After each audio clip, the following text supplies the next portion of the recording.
یہ بتائیے، اگر ہم دین کے لیے کوئی جدوجہد کرتے ہیں، کوشش کرتے ہیں گھر میں دوستوں میں دین کی کوئی بات کرنے کے لیے، تو کس کے لیے کرتے ہیں؟ تو پھر لوگوں سے توقع رکھنے کا کیا مطلب ہوا؟ داتا گنج بخش علی حجویری رحمۃ اللہ علیہ، میں رات کشف المعجوب دیکھ رہا تھا، داتا صاحب نے عجیب بات لکھی ہے۔ داتا صاحب فرماتے ہیں جب تک نبی پاک علیہ السلام نے اعلان نبوت نہیں نہ فرمایا تھا،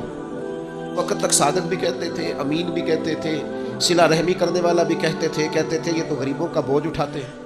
اتنی دیر تک رسول پاک علیہ السلام نے لا الہ الا اللہ کی دعوت نہیں دی تھی، اتنی دیر تک کہتے تھے ان جیسا کوئی نہیں، شرافت، نفاست، پرہیزگاری ہر چیز ہے۔ جس دن حضور نے فرمایا کہ تمہارے بت جھوٹے ہیں، تمہارے نظریات ٹھیک نہیں ہیں، تمہیں بدلنا چاہیے، صاحب لکھتے ہیں جس دن کہا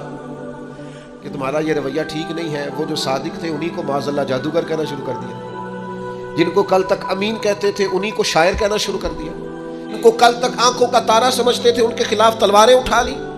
آپ یقین کریں دین کا کوئی کام آپ نہ کریں، آج بھی آپ فقیر مان جائیں، درویش موٹی سی چادر اوپر اوڑے، تسبیح لے لے، کونے میں بیٹھ جائیں، حضرت صاحب کچھ نہیں کرتے جی، کوئی دین کا کام آپ نہ کریں، کونے میں بیٹھے جی، بڑا اچھا آدمی ہے، کسی کو کچھ نہیں کہتا، آپ صوفی مشہور ہے پوری دنیا میں۔ لیکن اگر آپ کہتے ہیں کوئی تعلیمی کام کرنا ہے، آپ کو کوئی تبلیغی کام کرنا ہے، سوسائٹی میں آپ کو کوئی کردار ادا کرنا ہے، آپ کو معاشرے میں کسی فکر کو پروان چڑھانا ہے، تو آپ کے لیے 100 باتیں، ہزار قسم کے تانے، نہ بچا بچا کے تو رکھ اسے، تیرا آئینہ ہے وہ آئینہ۔ اقبال کہتے ہیں تو اپنے شیشے کو اتنا بچا بچا کے کیوں رکھتا ہے؟ نہ بچا بچا کے تو رکھ اسے، تیرا آئینہ ہے وہ آئینہ، کستا ہو تو عزیز تر ہے نگاہ آئینہ ساز میں۔ داتا صاحب نے لکھا ہے کشف المعجوب میں، اللہ تعالیٰ کی بارگاہ میں حضرت موسیٰ علیہ السلام نے عرض کیا تھا مالک تیرے بندے اگر تجھے ڈھونڈنا چاہیں تو کہاں ملے گا؟ اللہ کریم نے فرمایا جن لوگوں کے دل لوگ توڑ نہیں دیتے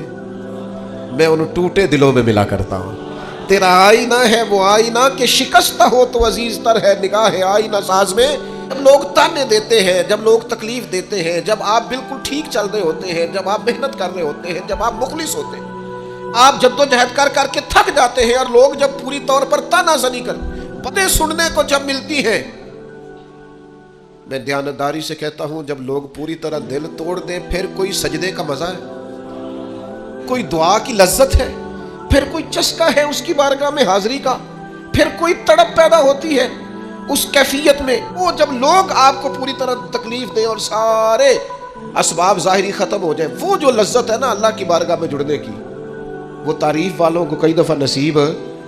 دلوں میں تو رب ملتا ہے۔ نہ بچا بچا کے تو رکھ اسے، تیرا آئینہ ہے وہ، یہ شکستہ ہو تو عزیز تر ہے نگاہ آئینہ ساز میں۔ عزیز طے کریں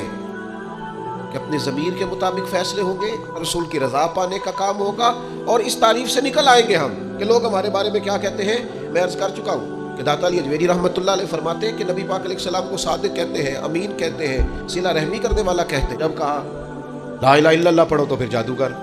پھر معاذ اللہ شاعر، پھر کچھ وہ یہ سارا کچھ کہتے رہے، تو کیا حضور شام کو بیٹھ کے حضرت صدیق اکبر کے پاس یا اپنے سیدہ خدیجہ کے پاس یہ تبصرے کرتے تھے معاذ اللہ